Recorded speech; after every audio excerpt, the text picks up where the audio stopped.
Boa tarde, seja bem-vindo, seja bem-vinda a On The Way.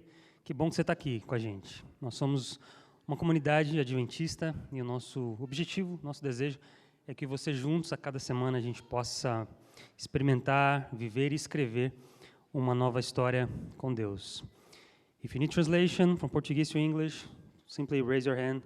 One of our volunteers will hand you a device. E que bom ter você também que nos acompanha pela nossa transmissão. Você é parte da nossa comunidade, a gente sente o seu carinho, mesmo distante. E você pode continuar, inclusive, contribuindo com o crescimento da nossa comunidade, se inscrevendo no canal, deixando aí seus comentários e compartilhando também esse conteúdo com outras pessoas. Hoje a gente encerra a nossa série, A Grande Família.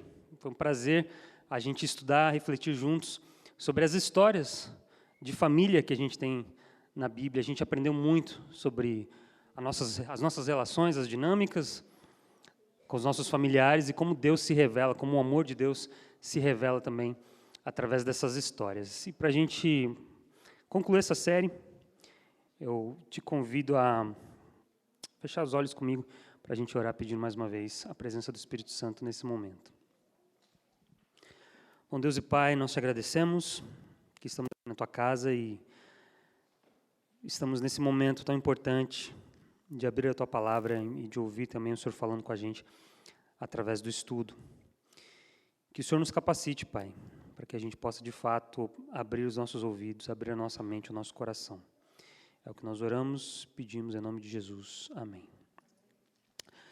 O texto base do nosso estudo está no capítulo 1 do livro de Êxodo. Êxodo, capítulo 1. Nós vamos ler os versos 1 a 7, Êxodo capítulo 1, versos 1 a 7, e diz assim: Estes são os nomes dos filhos de Israel, que entraram com Jacó no Egito, cada um com a sua respectiva família. Aí tem o nome dos filhos: Ruben, Simeão, Levi, Judá, Issacar, Zebulon, Benjamim, Dan, Naftali, Gade e Asser. Ao todo, os descendentes de Jacó eram 70. José, porém, já estava no Egito. Ora, morreram José, todos os seus irmãos e toda aquela geração. Os israelitas, porém, eram férteis, proliferaram, multiplicaram-se e se tornaram extremamente numerosos, tanto que a terra se encheu deles. Interessante que o livro de Êxodo é a história de uma família. É a história da família de Jacó, que depois teve o seu nome mudado para Israel. E se você pensar, na verdade, toda a Bíblia é a história de uma família, começando lá com Adão e Eva. E preparando a mensagem dessa tarde, eu lembrei da minha família. E eu lembro que o ano passado eu tive a oportunidade de me reunir com a minha família para o Natal, um período parecido com esse. Tem uma foto aqui que a gente tirou, a qualidade da foto ainda toda borrada. A gente tem aqui a minha irmã, a Gláucia, aí tem o Noah ali no colo do vovô, meu pai, José, aí tem minha irmã, a Joyce, os dois filhinhos, a gente tem a Gabi e o Pedro, meu tio ali, Israel, minha avózinha ali, do lado da Vanessa, eu e a minha mãe, Eunice. Essa foi a foto que a gente tirou, a última foto que eu tirei com a família, assim, um pouquinho mais completa, há quase um ano atrás, né? Praticamente um ano atrás. E eu lembrei da minha família, dos momentos que eu vivi com a minha família, né? Tenho vivido até aqui, espero viver muitos mais momentos com eles.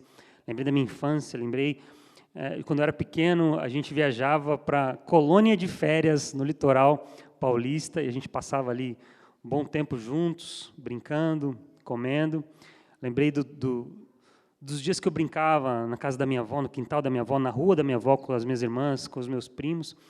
E eu tenho certeza que você também, eu estou falando aqui, talvez você esteja lembrando dos momentos que você passou com a sua família, com seus pais, com seus filhos, com seus irmãos, e como é gostoso a gente estar perto da nossa família. Às vezes a gente não tem essa oportunidade, né, morando aqui nos Estados Unidos. Essa semana foi aniversário da minha mãe e eu falei com ela por vídeo. Mandei um abraço, mandei um presentinho para ela lá, mas às vezes a gente quer estar perto e a gente não tem essa possibilidade, a gente está longe. Mas a família é importante, porque a família ela é aquilo que nos dá a nossa identidade. Se você fizer uma pesquisa aí da sua família, da sua árvore genealógica, você vai ver ali a história da sua família e tem um pedacinho de você que você trouxe, que você carregou cada uma das gerações. E a gente é parte, todo mundo parte de uma grande família. E essa aqui, a gente leu o texto, um pouquinho da história da família de Jacó, a família de Israel. Quando a gente pensa na família de Jacó, e a gente estudou essa série, e o plano de Deus para a família de Jacó, Isaac, Abraão, indo até Adão e Eva, lá quando a gente começou no primeiro capítulo dessa série, a gente viu que Deus ele tinha um plano, um sonho para a família de Adão e Eva, para a família humana, para a nossa família. E era um plano de prosperidade, de crescimento. Deus fala, eu quero que vocês cresçam, que vocês se multipliquem, que vocês encham a terra. E aqui não tem uma conotação apenas numérica, mas Deus quer que os valores do seu reino, eles se multiplicassem. Que cada vez que uma geração nascesse, que aqueles valores, que aqueles princípios fossem também carregados e compartilhados. Só que aí você começa a estudar a Bíblia, e logo no capítulo 2, no capítulo seguinte, no capítulo 3, na verdade, você vê o problema que já começa a acontecer ali. A desobediência entre Adão e Eva com Deus, e os resultados, as consequências, o medo, a vergonha, aí depois já nos seus filhos a violência, a morte, Caim e Abel. Aí você vê a descendência de Caim multiplicando a maldade, multiplicando a violência. De uma forma que, em um determinado momento, toda a terra era cheia de violência, toda a inclinação do coração do homem era para o mal. Aí você tem a história terrível do dilúvio.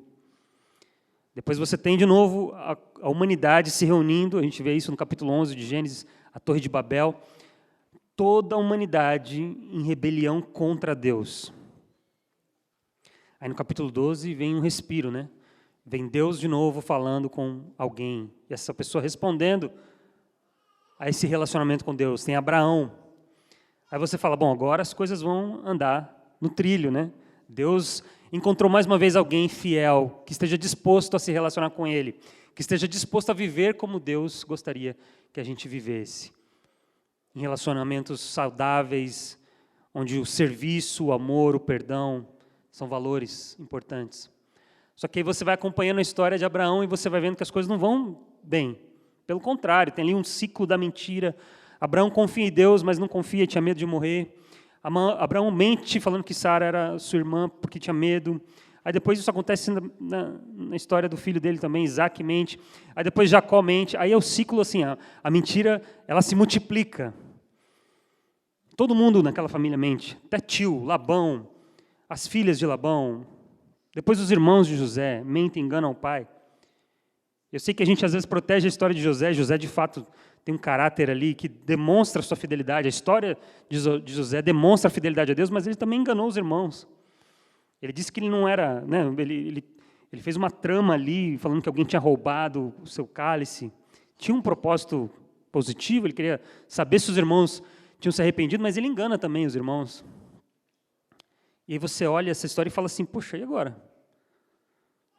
Se o sonho de Deus era que a família humana crescesse, prosperasse, e os valores do reino de Deus se multiplicassem, isso aqui vai dar errado. Não tem como, está tudo errado. E se você adiciona ainda o problema da infertilidade no livro inteiro de Gênesis, na história da família de Abraão, você fala, isso aqui não tem, Deus não vai resolver, não vai ter um final feliz essa história. O plano de Deus não vai se realizar. Mas aí a gente lê, o primeiro capítulo do livro de Êxodo, que a família de Israel, de Jacó, de Abraão, de Adão, cresceu e se multiplicou e encheu a terra. Esse texto traz esperança para a gente, não traz? Porque eu não sei como é a sua família, mas eu sei como é a minha, e a gente tem os nossos problemas, as nossas dificuldades, e a gente se preocupa com a nossa família. Ainda mais a gente que está longe, a gente fala, gente, mas será? O que vai acontecer com a minha família? Tenho esse problema. Isso aqui é impossível de resolver. A gente ouviu na semana passada a história terrível da família de Davi. Você fala, não, essa família aqui não tem jeito. Com tanta violência, com tanta maldade, não tem jeito. Mas o final foi um final feliz. E esse texto, esses versos que começam o livro de Êxodo, trazem para a gente essa esperança. Que Deus também pode cuidar e está cuidando da nossa família. Que o final da história da nossa família é para ser um final feliz. Não por causa da gente, porque a gente não é tão diferente dessas famílias aqui da Bíblia. Não foi a vida de Abraão, a vida de Jacó, o exemplo deles que fez com que a família deles tivesse um final feliz. Foi Deus, foi a mão de Deus, foi o cuidado de Deus. E a gente também pode ter essa esperança sobre a nossa família, de que Deus está cuidando, de que Deus está conduzindo os passos. E aí você fala, então agora sim, então deu tudo certo. O início de um sonho deu tudo certo, né? Só que não, calma, a nossa vida é assim. Mesmo quando a gente tem notícias boas, às vezes a gente recebe também notícias ruins. E foi assim também na família que a gente está estudando aqui, a família, os descendentes de Jacó, de Israel. Quando eles começaram a crescer, diz o texto então, que um rei que não conhecia José chegou ao poder no Egito. Interessante esse termo, né? Não conhecia, não tinha um relacionamento com José. Esse rei, além dele não conhecer José, talvez pessoalmente, ele ignorava a história, talvez, de José. Como é que Deus agiu na história de José? Ele ignorava isso. E esse rei, por ganância, por medo de perder o poder, ele pensa assim, olha, os filhos de Israel estão crescendo muito, eles já são muito mais do que a gente. Tem mais israelita do que egípcio aqui nesse lugar. E pode ser que agora eles façam uma aliança com outros povos e eles tomem o poder. Então, por uma questão de ganância, por uma sede, uma busca por poder, por dinheiro, por riquezas, esse rei agora ele fala assim, vamos fazer o seguinte, vamos colocar um trabalho pesado sobre eles, vamos aumentar a carga, coloca a gente para administrar eles agora, vamos colocar eles para trabalhar para a gente. E coloca um trabalho bem pesado. Tudo quanto for trabalho pesado, fabricar tijolo, cuidar da agricultura, tudo que for pior, pesado, coloca para eles fazerem. Vamos ver se assim a gente drena a energia deles. Vamos ver se assim eles param de se multiplicar, de prosperar, de crescer. E a gente tem lições para tirar daqui, viu? Porque muitas vezes é assim que a gente se relaciona com as pessoas, inclusive na nossa família. As nossas relações, elas são visando o nosso benefício, o lucro, uma relação que vira uma relação de poder. E foi assim que esse rei começou a tratar os israelitas. Mas olha o texto que diz, capítulo 1 ainda, verso 12. No entanto, quanto mais eram oprimidos, mais se multiplicavam e se espalhavam. No entanto, quanto mais eram oprimidos, mais se multiplicavam e se espalhavam. Se você lembra da história de José, era um declínio, né? Traído pelos irmãos, jogado no fundo do poço. Aí ele sai do poço para ser vendido como escravo. Aí ele vai para a casa de um oficial do rei. Só que aí ele é assediado. E aí ele vai para a prisão, vai descendo para a prisão. Mas depois ele vira o segundo nome mais forte no reino. Então a vida é assim, né? Altos e baixos. E quanto mais o povo era oprimido, mais eles se multiplicavam.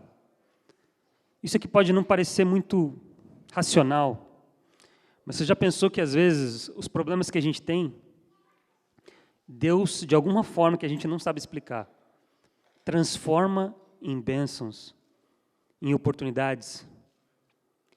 É difícil ouvir isso, é difícil acreditar nisso. Mas muitas vezes as situações de sofrimento, de dor, de tristeza, as dificuldades que a gente passa, de alguma forma que a gente não explica, que não faz sentido nenhum, Deus transforma em bênçãos e em oportunidades. A Bíblia é cheia desses exemplos. E talvez você tenha um exemplo desse já na sua vida. É difícil aceitar e acreditar. Mas o texto diz isso. Quanto mais eles eram oprimidos, mais Deus agia e eles se multiplicavam.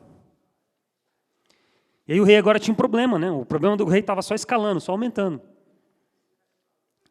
Aí o rei fala assim, bom, então é o seguinte, vou ter que tomar uma medida mais drástica. Aí diz o texto que ele começou a oprimir e a escravizar o povo de Israel. E nem assim o problema resolvia. E aí que ele chega para as parteiras das hebreias. Ele fala para elas assim, olha,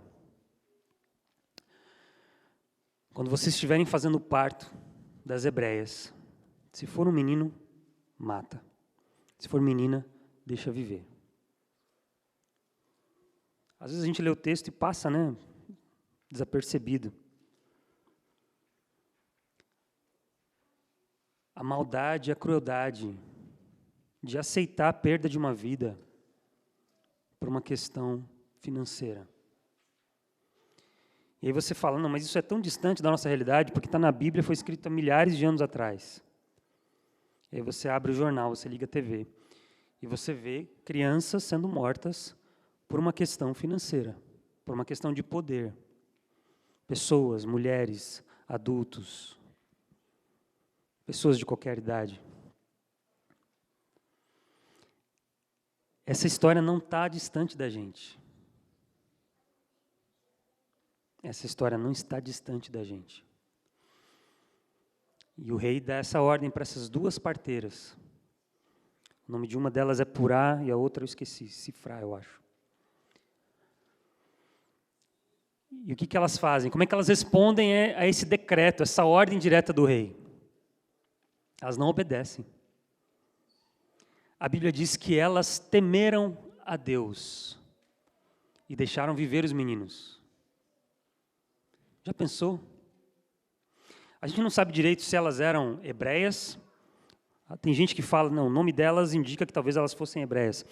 Mas o cargo delas, a importância do cargo, diante desse problema, e o fato do rei falar diretamente com elas, pode ser um indicativo de que elas fossem egípcias, ou de uma outra nacionalidade que não fosse hebreia.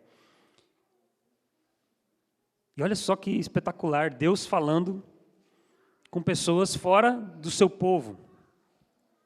Já pensou que Deus pode se comunicar com pessoas fora da nossa igreja, da nossa comunidade?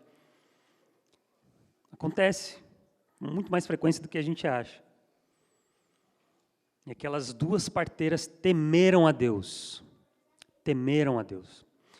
Eu não sei se você, como eu, cresceu com esse entendimento de que quando alguém teme a Deus, né, o temor do Senhor é o princípio da sabedoria, né, está escrito lá no livro de Provérbios.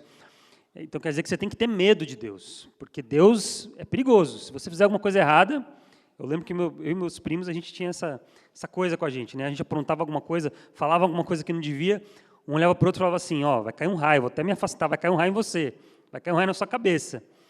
E essa é uma imagem comum de Deus, que Deus vai nos castigar quando a gente fizer alguma coisa errada. Então você precisa ter medo de Deus, tenha medo de Deus. E as parteiras tiveram medo, não vou matar esses meninos porque Deus pode me castigar. Essa é uma interpretação. Mas eu gosto de uma outra, do próprio livro de Provérbios. A gente não vai ler esse texto agora, mas no capítulo seguinte, quando fala sobre o temor do Senhor, e o livro de Provérbios é como se fosse até uma carta de Salomão para o seu filho. E o capítulo 2 começa assim, meu filho, ouça as palavras do seu pai. Busque aprender as palavras desse livro aqui, do livro sagrado. Inclina o teu coração, olha a relação de intimidade. Inclina o teu coração para aprender essas palavras. E se você construir esse relacionamento, então você vai entender o que é o temor do Senhor. Temer a Deus não é ter medo de Deus. É se relacionar com Ele. É se tornar próximo, é se tornar íntimo de Deus. É investir nessa relação. Com o coração, se aproximar de Deus com o seu coração. E é assim que eu vejo essas parteiras. Elas eram próximas de Deus. E elas fizeram a vontade de Deus. Mesmo contra a ordem direta do rei. Olha o risco. A gente sempre fala das histórias da Bíblia, a gente fala dos homens, né, grandes e dos heróis da Bíblia. E quando eu li essa história dessas parteiras essa semana, preparando esse sermão, eu lembrei da história dos 3 amigos de Daniel, né? Que estavam lá e tinha um decreto que eles tinham que se dobrar os joelhos, porque senão eles tinham que adorar a estátua do rei, porque senão eles seriam mortos. E é uma história fantástica, que fala da fé e do relacionamento daqueles jovens com Deus. Mas olha aqui a mesma coisa acontecendo aqui, antes ainda, com as duas parteiras, as 2 mulheres corajosas, que desobedeceram a ordem do rei para fazer a vontade de Deus, porque tiveram empatia com aquelas crianças. E sabe o que acontece quando a gente obedece a Deus? Ele abençoou as parteiras. E eu não estou pregando aqui nenhuma teologia da prosperidade que você tem que dar para receber. Deus não trabalha assim. Mas há casos aqui na Bíblia que quando você faz a vontade de Deus, Deus vai cuidar de você. Deus vai cuidar da sua família. Deus vai cuidar dos seus negócios. Deus vai cuidar dos seus estudos. E Deus abençoou aquelas parteiras. E disse que elas tiveram a sua própria família. De alguma forma, de novo, a família aqui aparecendo como sendo algo que é uma bênção de Deus para a gente. Então o rei, vendo que não adiantou falar com as parteiras, os hebreus continuavam crescendo, se multiplicando, porque a vontade de Deus ela vai acontecer independente da minha vontade e da sua. Agora ele fala para todo o povo, para toda a nação egípcia, todos vocês agora precisam pegar os meninos e matar, jogar no rio. Dá para os crocodilos. Olha que terrível isso aqui. Uma nação inteira envolvida num plano de busca pelo poder, um plano de ganância, de violência, de covardia. E aí a gente tem a história, então, de Joquebede. Mais uma mulher corajosa que aparece na Bíblia. Joquebede, a Bíblia diz, a gente vai ler agora no capítulo 2, versos 2 a 3. Joquebede, ela engravidou e deu à luz um filho. Vendo que era bonito, ela o escondeu por 3 meses. Quando não podia mais escondê-lo, pegou um cesto feito de papiro e o vedou com betume e piche. Colocou nele o menino e deixou o cesto entre os juncos, à margem do Nilo. Pode deixar o texto aí na tela. Esse texto às vezes até é engraçado, né? Como o menino era bonito, então eu vou salvar, né? Parece que é um pouquinho assim, né? Eu fiquei pensando, se fosse o meu caso, será que a minha mãe ia me salvar, né? Mas é interessante quando a gente vai no texto original, essa frase é fantástica. E viu ela que era bom, tov. Não sei se essa frase te lembrou alguma outra frase na Bíblia, mas a gente tem estudado o livro de Gênesis e você vê essa frase aparecendo várias vezes. Deus faz alguma coisa e viu Deus que era bom, era tov. De várias formas, Joquebede, ela representa quem aqui? O próprio Deus. Joquebede é a figura aqui, nessa história, que representa Deus. É aquela que abre mão do filho. É aquela que viu que era bom. A gente sempre ouve, né, que Deus, a gente tem essa figura paterna, né? Jesus Cristo ora falando, Pai nosso que estás nos céus. E Deus sempre tem essa figura masculina. E Deus se revelou na Bíblia dessa forma. Mas Deus também se revela na Bíblia através da figura feminina. Inclusive o livro de Provérbios é central para a gente entender isso. A sabedoria, que é uma figura de Jesus, é uma mulher. E que imagem melhor do que a imagem de uma mãe para representar o amor de Deus? O amor de uma mãe pelo seu filho, que vai às últimas consequências. Joquebede aqui, ela se arrisca, porque ela esconde o menino por 3 meses. O que aconteceria com ela se ela fosse pega? Provavelmente seria morta, ela e o menino, e talvez a família toda. Mas o amor de mãe, abnegado, a gente vê o cuidado dela, né? O texto fala, pode voltar o texto, por favor. O texto fala que ela pegou um cesto feito de papiro e vedou, sabe, com betume, piche, colocou o menino, deixou o cesto entre os juncos à margem do Nilo. Ao cuidado, ao carinho. Cuidado de uma mãe pelo seu filho. Anrão, que é o pai de Moisés, não aparece aqui na história. Eu não vou culpar Anrão, porque a gente não sabe. Podia estar provavelmente trabalhando, estava ali sofrendo com as cargas do Egito. Mas muitas vezes a gente não tem a figura paterna na família. É o que mais tem. A maior parte dos casos são pais que não estão presentes na vida do seu filho. E aqui a gente tem uma mulher representando o papel de Deus. Alguém que cuida. Alguém que se dedica. Alguém que cuida dos detalhes. E um outro elemento especial aqui nesse texto, essa palavra para cesto é a mesma palavra para arca, quando Deus pediu que Noé construísse a arca.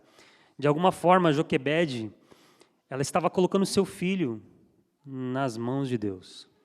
Da mesma forma como Noé, sua família, os animais ficaram ali durante o dilúvio nas mãos sob o cuidado de Deus, Joquebede, ela talvez entenda ali que Deus era quem estava cuidando dela e do seu filho.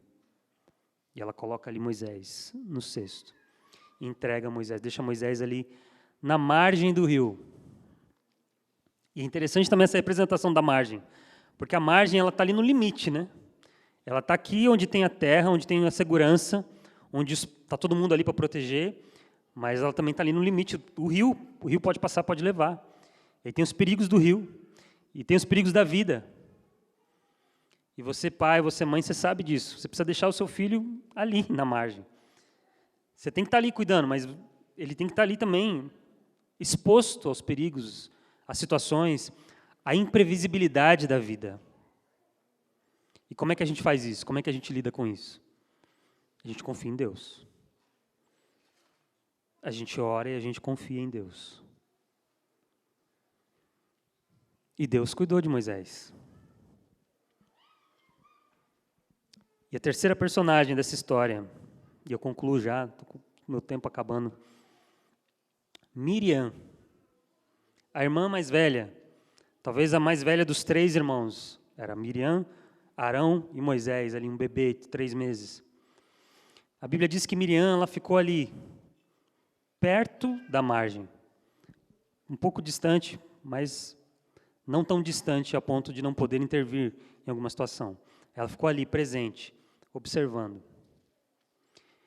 E aí, quando a filha do faraó encontrou aquele cesto com aquela criança e fez a leitura rápida, né, do que estava acontecendo, provavelmente uma mãe hebreia teve todo esse trabalho de preparar esse cesto e deixar ali para salvar o seu filho, a filha de faraó, então, decide ficar com o filho.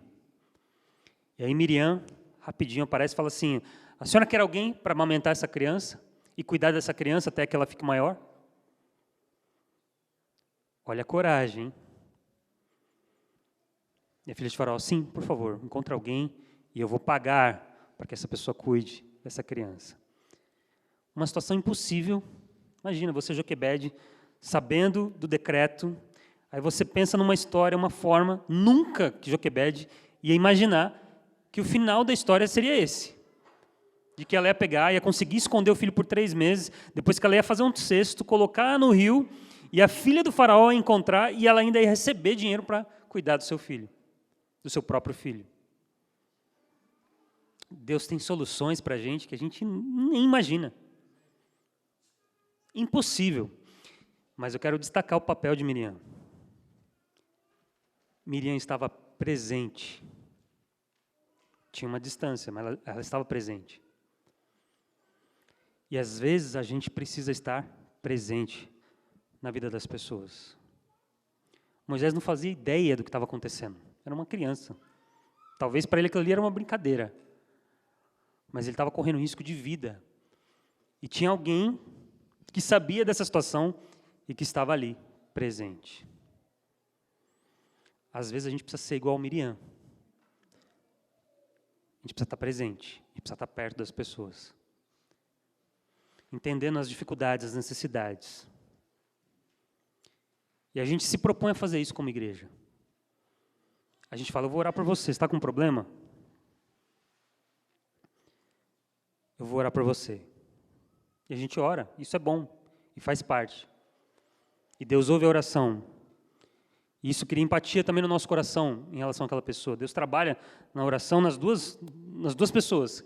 Aquele que está recebendo a oração e aquele que está orando. Mas às vezes a gente precisa fazer mais. Miriam podia ter ficado ali, ó. Eu não vou arriscar minha vida.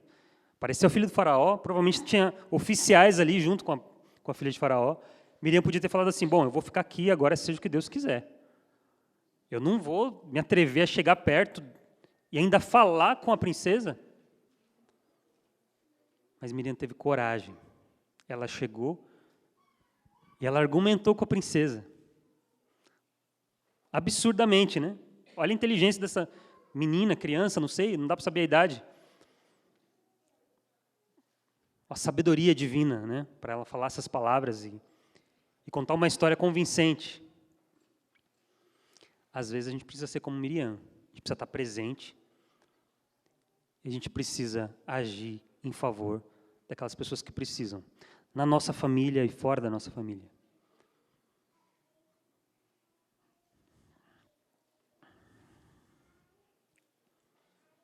Que a gente possa se lembrar com essa história, com todas as histórias que a gente ouviu e estudou aqui ao longo dessa série, que Deus está cuidando da nossa família. Vou repetir. Deus está cuidando da nossa família. Amém? Mas não é só isso. Ele também nos dá a oportunidade de cuidar uns dos outros. Cuidar daqueles que fazem parte da nossa família. Nossos pais, nossos filhos, nossos irmãos, nossos sobrinhos, nossos tios. Mas também aquelas pessoas ao nosso redor.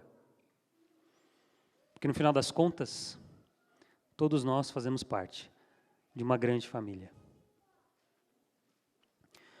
Nosso Deus e Pai, obrigado, Senhor, obrigado pela certeza de que o Senhor está cuidando de nós. Obrigado pela certeza que o Senhor está cuidando da nossa família. E trabalha, Pai, no nosso coração, na nossa mente, para que esse mesmo amor que a gente recebe do Senhor, que a gente possa também extravasar, compartilhar uns com os outros. Que a gente possa ser como aquelas parteiras, Pai, que mesmo arriscando a sua própria vida, por causa de um relacionamento íntimo contigo, elas cuidaram daqueles meninos. Que a gente possa ser como Joquebede também, Pai. Que a gente possa manifestar o Teu amor e o Teu cuidado nas nossas relações. Nos dê também a coragem, a determinação de Miriam, Senhor.